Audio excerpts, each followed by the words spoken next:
एक बार एक अंग्रेज अधिकारी ने गांधी जी को मारने का सोचा, जान से मार देने का सोचा था। गांधी जी चंपारण गए हुए थे किसान आंदोलन के कारण, नील की खेती को रुकवाने के लिए। और पूरी जनता त्रस्त थी नील की खेती से, छोटे छोटे किसान भूखों मर रहे थे। तो गांधी जी बहुत चालाक व्यक्ति थे, चूंकि वकील थे, और उन्होंने एक नया पैंतरा अपनाया था। वो अंग्रेजों को मारते पीटते नहीं थे, बस वो सत्याग्रह करते थे, वो सही बात बोलते थे। तो सही बात बोलने के बाद तो आदमी को मोरल इशू होता ही है। आप किसी से नहीं लड़ो, लेकिन सही बात बोलो, तो थोड़े समय के बाद आपको उसकी बात माननी पड़ती है, किसी भी हार्ड से हार्ड व्यक्ति को। तो इसी के कारण, नैतिक मूल्य के कारण अंग्रेजों को झुकना पड़ता था। वो एक जो अंग्रेज अधिकारी था, दरअसल वो एक फैक्ट्री का मैनेजर था। जैसे कोई कंपनी होती है, वो कंपनी नील की खेती करवाती थी उस एरिया में, तो उस फैक्ट्री का वो मैनेजर था। उसने सोचा कि ये व्यक्ति बहुत हमें टांग अड़ा रहा है हमारी कंपनी में। यदि नील की खेती बंद हो जाएगी तो हमारा मुनाफा खत्म हो जाएगा, तो हमारा कंपनी चलेगा कैसे।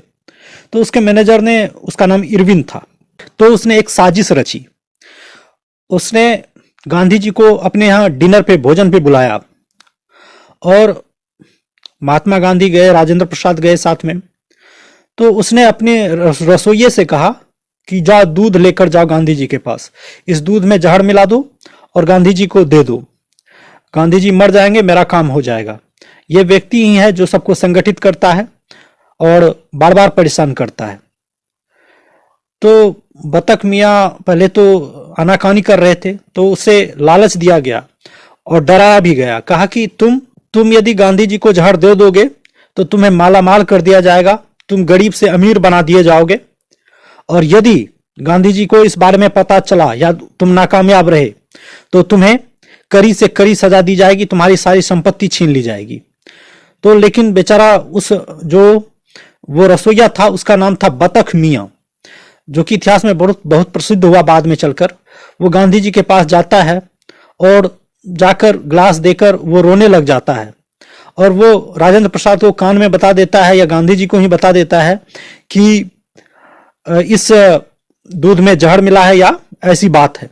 तो गांधी जी समझ जाते हैं और राजेंद्र प्रसाद भी समझ जाते हैं और दूध नहीं लेते हैं, और गांधी जी बच जाते हैं। और दूध ऐसा जहर मिला था कि तत्काल कुछ नहीं होगा, लेकिन धीरे धीरे असर होगा इसका। तो जब ऐसी नाकामयाबी हासिल हुई, ये 1917 की घटना है, जब